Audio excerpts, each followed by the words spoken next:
Be in the know with unlimited access to IBJ and Inside Indiana Business. Our in-depth coverage of all things business means you'll always be completely in the know. Subscribe for just $1 a week. Get started now at ibj.com/trial offer. This is Inside Indiana Business Radio for the morning of Wednesday, December 10th, 2025. I'm Alex Brown.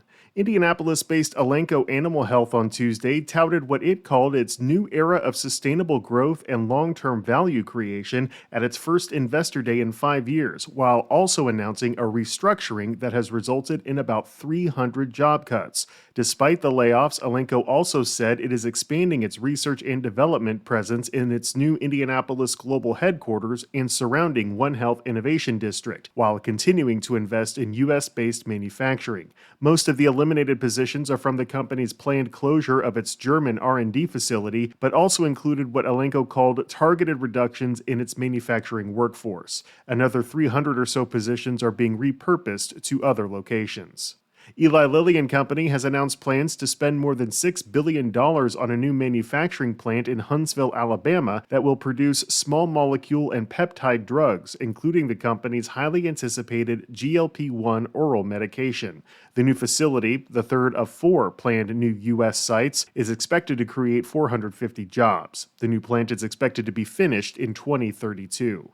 Governor Mike Braun joined state and local officials in Delphi on Tuesday to announce $100 million in state matching funds through the Indiana Department of Transportation's Community Crossings Matching Grant Program. The funding is being awarded to support local road and bridge projects in 191 Indiana cities, towns, and counties, with 37 communities earning the maximum $1 million allocation. You can view the list of grant recipients at InsideIndianaBusiness.com.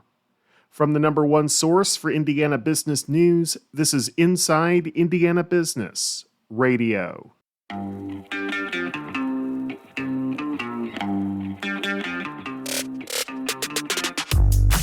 Hello and welcome to Inside Indiana Business. I'm Gary Dick, coming to you this week from Northwest Indiana, Jeffersonville, Muncie, South Bend, in downtown Evansville, Terre Haute, Fort Wayne, Richmond, from one of the state's key entrepreneurial and innovation hubs, 16 Tech. Inside Indiana Business, Indiana's business news leader. A software company with ties to Purdue University has received a nearly $220,000 National Institutes of Health grant toward the further development of technology that can improve medicine. Here's Gary Dick. IntelliCule has developed software that helps determine the 3D structures of biomolecules, imaged using a technique that uses electron microscopes to capture high-resolution images of molecules such as proteins and nucleic acids. Using the technique for drug discovery can present a challenge because of the limited image quality of ions or molecules used in biochemistry. Creating 3D models based of such limited image quality, Purdue said, can prove time-consuming and error-prone. IntelliCule's modeling software, on the other hand, leverages artificial intelligence to overcome those shortcomings. The software, according to Purdue professor Daisuke Kahara, will have the potential to accelerate the development of novel drugs by offering precise structural information that can guide the design of molecules with improved efficacy. The Small Business Innovation Research Phase 1 grant from the National Institutes of Health amounts to more than $217,000.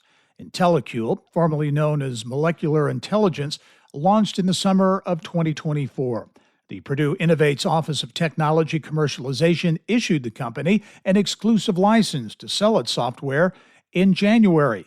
This is Gary Dick for Inside Indiana Business Radio. Logan Community Resources in South Bend has launched a 3-year early intervention initiative aimed at improving access to inclusive childcare for infants and toddlers with complex developmental, medical, and behavioral needs in St. Joseph County. The program is designed to address long-standing gaps that leave many children with disabilities without adequate support in traditional childcare settings. The nonprofit said it will place therapists directly inside partner childcare centers, eliminating barriers such as transportation, insurance limitations, and the need for formal diagnoses.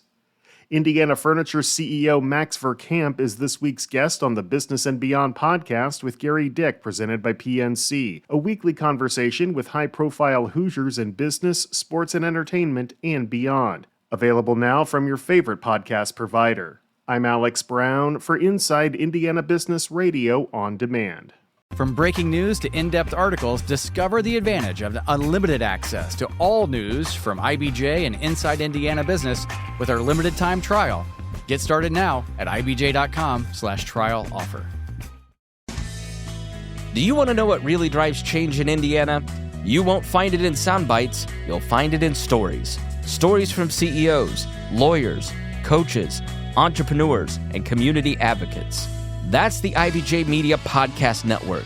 Insightful, local, impactful. Find all of our shows by searching IBJ Media in your podcast app or visit ibjpodcast.com.